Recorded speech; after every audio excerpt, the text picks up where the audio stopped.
আসসালামু আলাইকুম। আজকে দেখাবো একটি ভ্যানিলা স্পঞ্জ কেক।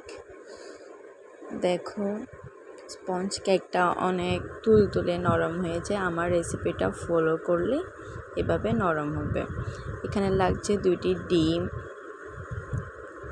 এবং লাগছে হাফ কাপ ময়দা, 1/3 কাপ চিনি, 1 টিস্পুন বেকিং পাউডার আর কর্নফ্লাওয়ার 1 টেবিল চা চামচ।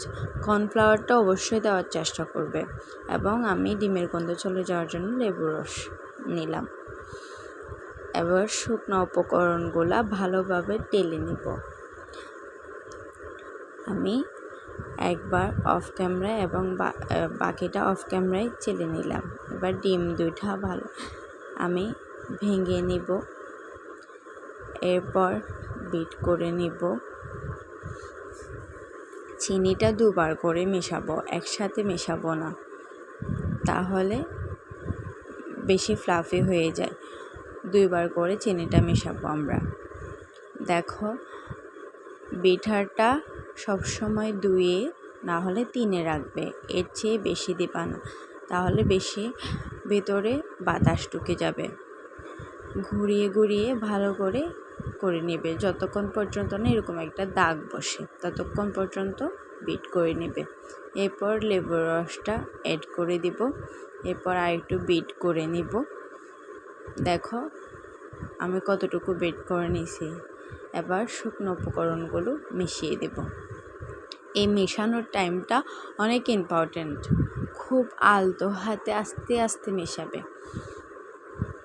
আমি অনেক আস্তে আস্তে মিশাইছি। এটা তোমরা হয়তো ক্যামেরা বুঝেছ অনেক জোরে জোরে মিশাইছি, না, এটা অনেক আস্তে আস্তে মিশাইছি।